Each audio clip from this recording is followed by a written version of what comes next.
Selamat pagi anak-anak semuanya. Bagaimana kabar kalian? Bapak harap kabar kalian dalam keadaan sehat dan baik selalu. Salam sehat. Bertemu kembali dengan saya, Bapak Endi Priyanto, dalam pelajaran pendidikan agama Katolik. Anak-anak yang terkasih, hari ini kita akan memulai materi baru dengan judul Sakramen Perkawinan. Jadi hari ini kita akan memulai materi baru dengan judul Sakramen Perkawinan. Nah, anak-anak yang terkasih, tujuannya apa? Mari kita lihat.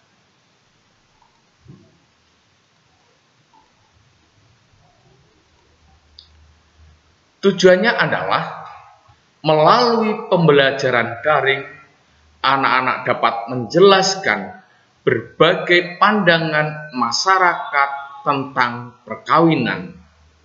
Jadi, melalui pembelajaran daring ini, anak-anak dapat menjelaskan berbagai pandangan masyarakat tentang perkawinan. Lalu yang kedua adalah anak-anak dapat menjelaskan pandangan gereja tentang perkawinan. Ya, yang kedua adalah anak-anak dapat menjelaskan pandangan gereja tentang perkawinan. Lalu yang ketiga, anak-anak dapat menjelaskan perkawinan sebagai sakramen. Lalu yang terakhir, yang keempat adalah anak-anak dapat menjelaskan sifat, ciri, dan tujuan perkawinan sebagai sakramen menurut ajaran Gereja Katolik. Itulah tujuannya. Lalu model penilaiannya seperti apa? Mari kita lihat. Model penilaiannya ada 3 hal. Yang pertama adalah keaktifan, lalu yang kedua adalah sikap, dan yang terakhir dan yang ketiga adalah tugas. Anak-anak yang terkasih, setelah kita melihat tujuan sekaligus juga model penilaian dari materi sakramen perkawinan, maka mari kita lihat latar belakangnya. Anak-anak yang terkasih, setiap manusia tentunya senantiasa mengharapkan masa depan yang baik. Ya kan? Jadi setiap manusia tentunya senantiasa mengharapkan masa depan yang baik. Ada banyak tawaran dan harapan yang dapat digapai demi masa depan kita. Salah satu tawaran dan bentuk hidupan atau panggilan masa depan adalah hidup berkeluarga. Jadi hidup berkeluarga merupakan salah satu tawaran bentuk panggilan masa depan.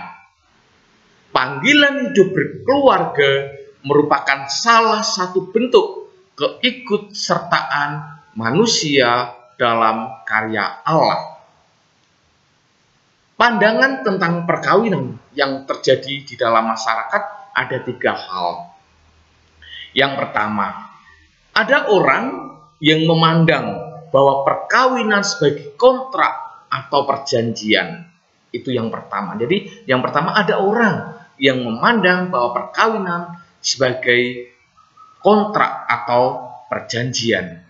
Lalu yang kedua adalah ada juga pandangan yang hanya menekankan perkawinan dari segi tujuannya, yaitu untuk mendapatkan anak atau keturunan. Sehingga jika sulit mendapatkan keturunan, maka perkawinan dapat diceraikan. Ya, jadi yang kedua adalah perkawinan itu hanya semata-mata anak atau keturunan. Kalau tidak mendapat anak keturunan maka cerai. Lalu yang ketiga adalah ada juga yang menghubungkan perkawinan sebagai usaha untuk memperoleh status, harta warisan, kekuasaan, dan sebagainya. Ya. Ya, jadi nikah karena uang, nikah karena materi, nikah karena kekuasaan dan lain sebagainya. Lah, pandangan-pandangan tentang perkawinan yang terjadi di dalam masyarakat akan menentukan penghayatan hidup perkawinan itu sendiri. Lah, anak-anak yang terkasih, dalam gereja Katolik, dasar perkawinan adalah cinta di antara dua orang. Jadi dasar perkawinan Katolik, gereja Katolik adalah cinta yang terjadi antara dua orang, laki-laki dan perempuan, yang mengikat janji dalam sebuah perkawinan. Gereja Katolik memandang dan memahami bahwa hidup berkeluarga itu sungguh suci, bernilai luhur, karena keluarga merupakan persekutuan hidup dan kasih suami istri yang mesra yang diadakan oleh Sang Pencipta dan dikukuhkan dengan hukum-hukumnya dan dibangun oleh janji pernikahan dan persetujuan pribadi yang tak dapat ditarik lagi. Ini dalam gereja Katolik. Perkawinan tidak hanya menyangkut hubungan pria dan wanita.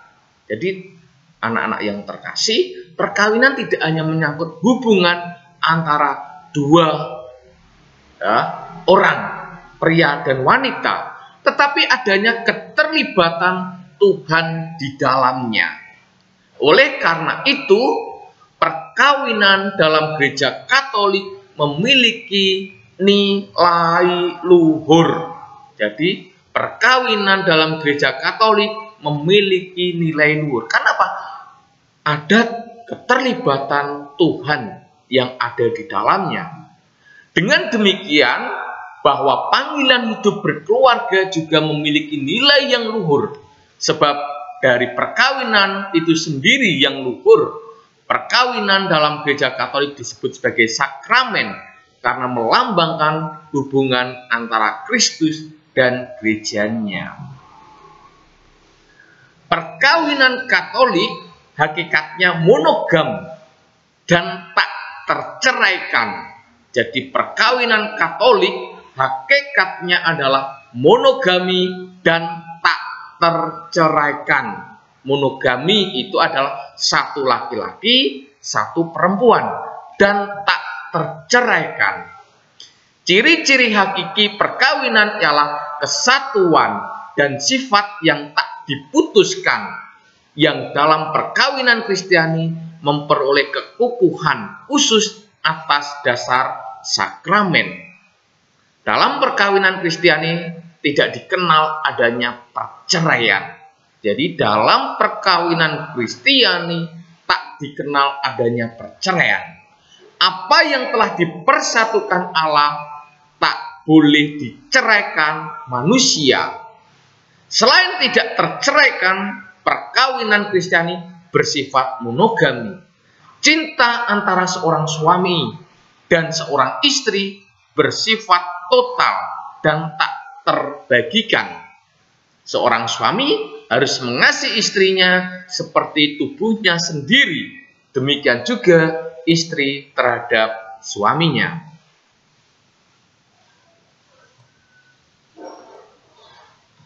Adapun tujuan perkawinan Kristiani adalah, ya, setelah kita melihat hakikat ciri perkawinan Katolik, sekarang melihat tujuannya. Tujuan perkawinan Katolik Kristiani adalah kebahagiaan suami istri sebagai pasangan, lalu keturunan dan kelahiran anak, pendidikan anak, kesejahteraan masyarakat. Oleh karena itu, tidak ada anak atau keturunan bukan menjadi alasan untuk menjadinya perceraian. Jadi tujuan perkawinan gereja Katolik adalah kebahagiaan suami istri. Ya. Lalu yang kedua adalah keturunan, kelahiran anak, dan yang ketiga adalah pendidikan anak. Maka tidak ada anak atau keturunan bukan menjadi alasan untuk terjadinya perceraian. Nah, anak-anak yang terkasih, itulah latar belakang kita belajar sakramen perkawinan. Anak-anak yang terkasih, setelah kita melihat tujuan, model penilaian, sekaligus juga latar belakang materi sakramen perkawinan, maka mari kita memulai pelajaran hari ini dengan doa pembuka. Doa Bapak pimpin secara Katolik bagi kalian yang beragama dan berkeyakinan lain untuk menyesuaikannya. Dalam nama Bapa dan Putra dan Roh Kudus. Amin. Bapa yang penuh kasih, terima kasih kami haturkan kehadirat-Mu atas penyelenggaraan dan penyertaan-Mu kepada kami. Berkatilah dan bimbinglah kami hari ini, agar kami dapat belajar dengan baik, agar kami mampu memahami nilai-nilai panggilan hidup, terlebih panggilan hidup berkeluarga. Semoga kami mampu untuk menemukan nilai itu, sehingga dapat menjadi bekal kelak pada saat kami menjalani panggilan-Mu. Engkau kami puji Tuhan, kini dan sepanjang segala masa. Amin. Santo Fransiskus Xaverius, doakanlah kami. Amin. Dalam nama Bapa, Putra, dan Roh Kudus. Amin. Terima kasih anak-anak, kalian sudah memulai kegiatan kita hari ini dengan doa pembuka. Anak-anak yang terkasih, mari kita belajar dari sebuah cerita. Ya, belajar dari sebuah cerita. Judulnya adalah Perkawinan Terjadi Karena Cinta. Bapak bacakan, kalian menyimaknya. Ani adalah anak pertama 3 bersaudara dari keluarga Yohanes. Ani sudah berusia dewasa, tetapi belum nikah. Sedang 2 adiknya Anton dan Puspita sudah menikah. Sehingga banyak orang yang menganggap bahwa Ani adalah perawan tua. Pada suatu saat, Ani telah berkenalan dengan seorang pria bernama Matius. Dari perkenalan ini, memulai tumbuh cinta di dalam hati keduanya. Akhirnya mereka sepakat untuk saling mengenal lebih dalam. Maka resmilah mereka berpacaran. Pada suatu kesempatan, Ani ingin memperkenalkan Matius kepada kedua orang tuanya. Sesampainya di rumah, Matius disambut oleh kedua orang tua Ani dengan ramah. Orang tua Ani memperhatikan Matius dengan baik-baik, menyimak semua pembicaraannya, sesekali menimpali dengan gurauan-gurauan ringan. Makin lama Matius kelihatan semakin akrab dengan keluarga Ani. Pada suatu kesempatan, ayah dan ibu Ani mengobrol, membicarakan masalah hubungan Ani dengan Matius. Ibu Ani sangat setuju dengan Matius dan berharap agar Ani segera melangsungkan pernikahan. Menurutnya, Ani sudah terlalu tua untuk menunda-nunda perkawinan, sebab adik-adiknya sudah menikah. Ibu Ani berpandangan bahwa yang penting menikah dulu untuk mengejar status Ani, supaya tidak disebut perawan tua. Tetapi ayah Ani menyerahkan semua itu kepada Ani, sebab mereka yang akan mengarungi bahtera keluarga itu.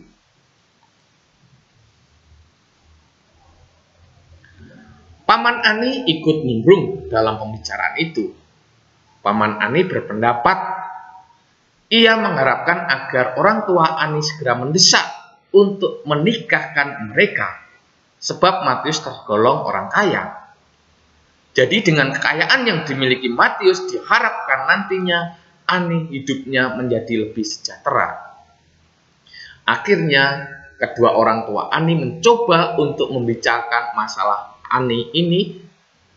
Ani mengutarakan pada kedua orang tuanya bahwa memang ia dan Matius saling mencintai. Tetapi mereka saat ini ingin sama-sama saling mengenal lebih dalam. Sehingga ketika nantinya mereka memutuskan untuk menikah, mereka menikah karena cinta, bukan karena usia ataupun karena harta. Akhirnya orang tua Ani menyerahkan semua itu kepada Ani. Setelah beberapa bulan, mereka saling mengenal lebih dalam. Akhirnya mereka berani memutuskan untuk melanjutkan hubungan mereka dalam jenjang perkawinan. Karena keduanya dari keluarga Katolik, mereka berusaha mengurus persiapan perkawinan mereka di gereja. Akhirnya mereka menerima sakramen perkawinan di gereja dan menjadi suami istri yang sah, yang perkawinan mereka terjadi karena cinta, bukan karena usia ataupun karena harta. Luar biasa ya anak-anak ya tadi ya, sebuah cerita bagaimana Ani dan Matius dihadapkan realitas bersama keluarga Ani. Bahkan tidak hanya keluarga orang tua, tetapi juga paman Ani pun juga terlibat di dalamnya. Tetapi menarik, semua orang tua maupun juga paman Ani menyerahkan diri kepada Ani dan Matius. Lah, anak-anak yang terkasih, setelah membaca, menyimak, mendengar cerita tersebut, silahkan anak-anak ya kan, merumuskan 5 pertanyaan dari cerita tersebut. Jadi setelah anak-anak membaca, mendengar, menyimak sebuah cerita ini tadi, silahkan masing-masing untuk membuat 5 pertanyaan. Sehingga akhirnya apa? Anak-anak dapat mengerti, memahami apa yang terjadi di dalam sebuah perkawinan. Paham ya anak-anak ya? Mengerti? Oke, baik. Silahkan ditulis di dalam buku catatan kalian masing-masing, ya kan? Nanti dikumpulkan, ya. Oke, paham ya? Oke. Lah, anak-anak yang terkasih, setelah kita melihat sebuah cerita realitas di dalam masyarakat, maka mari kita coba lihat di dalam teks kitab suci. Maka mari kita lihat. Memahami ajaran gereja tentang makna perkawinan. Belajar dari Injil Markus bab 10 ayat 1 sampai dengan ayat 9. Bapak bacakan, kalian menyimaknya. Dari situ Yesus berangkat ke daerah sungai Yudea dan ke arah seberang sungai Yordan. Dan di situ pun orang banyak datang mengurumuni dia. Dan seperti biasa, Yesus mengajar mereka pula. Maka datanglah orang-orang Farisi, dan untuk mencobai Yesus, mereka bertanya kepadanya, apakah seorang suami diperbolehkan menceraikan istrinya? Tetapi jawabnya kepada mereka, apa perintah Musa kepada kamu? Jawab mereka, Musa memberi izin untuk menceraikannya dengan membuat surat cerai. Lalu kata Yesus kepada mereka, justru karena ketegaran hatimulah, maka Musa menuliskan perintah ini untuk kamu. Sebab pada awal dunia, Allah menjadikan mereka laki-laki dan perempuan. Sebab itu, laki-laki akan meninggalkan ayahnya dan ibunya dan bersatu dengan istrinya, sehingga keduanya itu menjadi satu daging. Demikianlah mereka bukan lagi dua, melainkan satu. Karena itu, apa yang telah dipersatukan Allah tidak boleh diceraikan oleh manusia.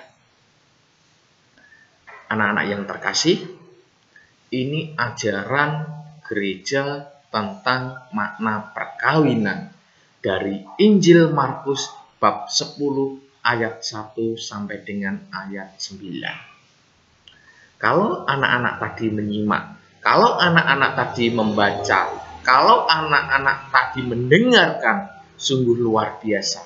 Yesus, Tuhan, tidak menghendaki bahwa manusia perkawinan itu boleh diceraikan. Tidak menghendaki. Maka jelas di sana. Karena itu, apa yang telah dipersatukan Allah tidak boleh diceraikan manusia. Nah, anak-anak yang terkasih, setelah kita menyimak, mendengar, kan, membaca ajaran gereja tentang makna perkawinan, maka mari kita lihat. Ini silahkan dikerjakan. Ada 3 soal. Yang pertama, apa makna perkawinan menurut bacaan kitab suci tadi? Jadi apa sih makna perkawinan menurut bacaan kitab suci di atas tadi yang anak-anak dengarkan? Lalu yang kedua adalah bagaimana sifat atau ciri perkawinan yang baik menurut teks tersebut. Jadi bagaimana sifat atau ciri perkawinan yang baik menurut teks tersebut. Lalu yang ketiga adalah apa tujuan perkawinan menurut bacaan tersebut. Jadi apa tujuan dari perkawinan menurut bacaan tersebut. Jadi paham ya anak-anak ya, dari teks Injil Markus bab 10 ayat 1 sampai 9 ada 3 pertanyaan. Silahkan kalian kerjakan, kalian tulis di buku tulis kalian masing-masing, nanti dikirim ke Bapak, ya, dikirim supaya apa?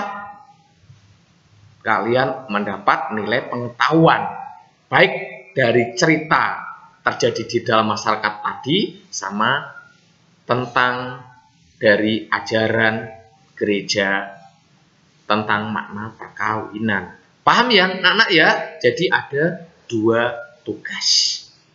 Lah, anak-anak yang terkasih, setelah kita memahami, mendalami pengalaman cerita yang terjadi di dalam masyarakat dan ajaran gereja tentang makna perkawinan, maka mari kita lihat peneguhannya seperti apa.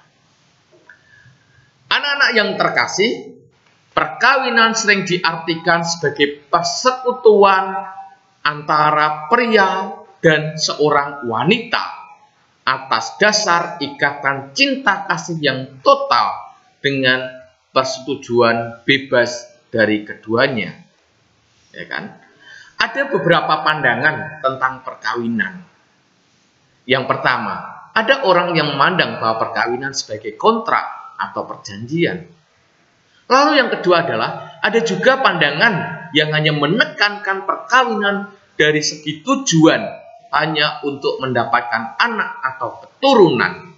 Jika sulit untuk mendapatkan keturunan ataupun anak, maka perkawinan dapat diceraikan. Ada juga yang menghubungkan perkawinan sebagai usaha untuk memperoleh status harta warisan, kekuasaan, dan sebagainya. Dalam gereja Katolik, dasar perkawinan jelas. Jadi dalam gereja Katolik, dasar perkawinan adalah jelas, yakni cinta di antara 2 orang, laki-laki dan perempuan, yang mengikat janji dalam sebuah perkawinan. Gereja Katolik memandang dan memahami bahwa hidup berkeluarga itu sungguh suci dan bernilai luhur, karena keluarga merupakan persekutuan hidup dan kasih suami istri yang mesra yang diadakan oleh Sang Pencipta dan dikukuhkan dengan hukum-hukumnya dan dibangun oleh janji pernikahan atau persetujuan pribadi yang tak dapat ditarik kembali. Perkawinan disebut sakramen. Jadi perkawinan disebut sakramen. Karena apa? Melambangkan hubungan antara Kristus dan gerejanya. Perkawinan disebut sakramen karena melambangkan hubungan antara Kristus dan gerejanya. Tujuan perkawinan Kristiani adalah kesejahteraan suami istri sebagai pasangan. Yang kedua adalah keturunan atau kelahiran anak. Dan yang ketiga adalah pendidikan anak.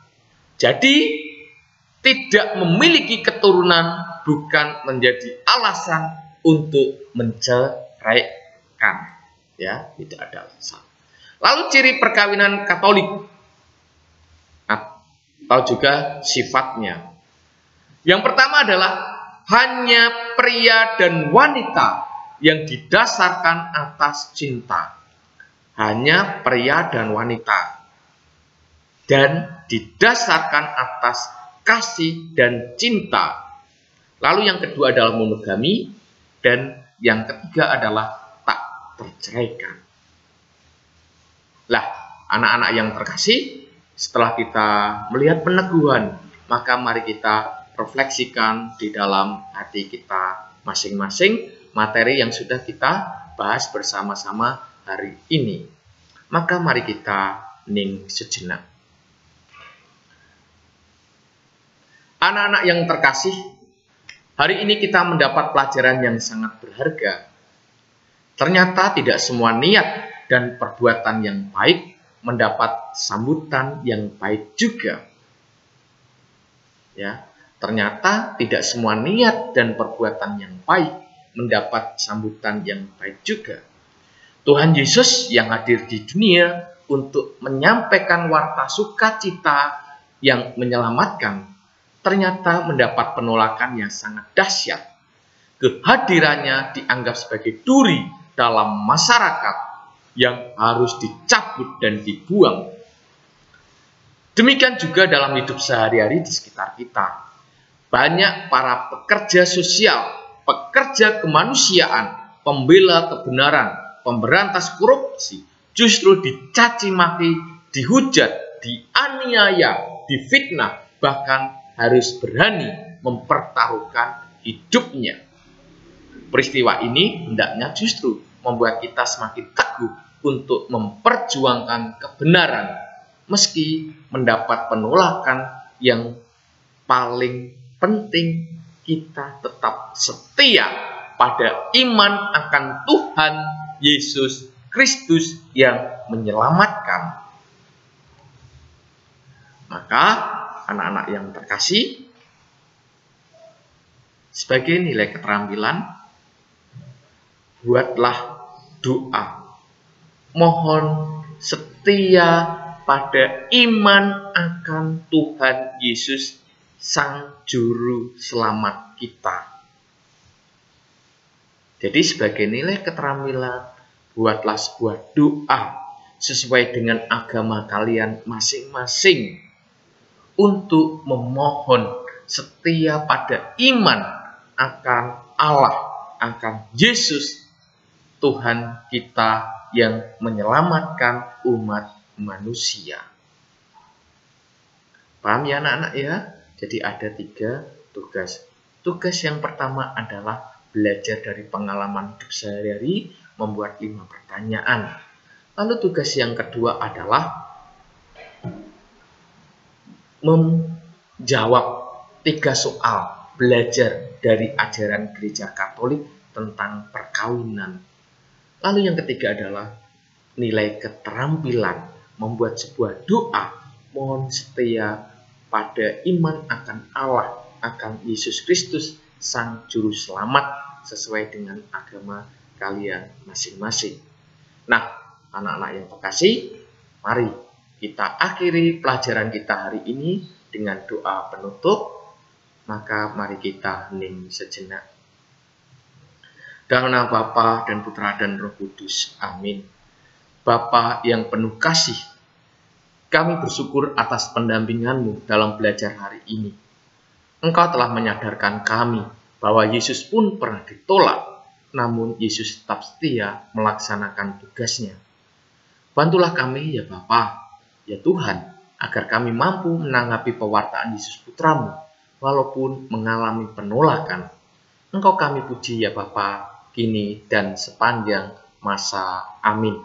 Santo Fransiskus Xaverius, doakanlah kami. Amin.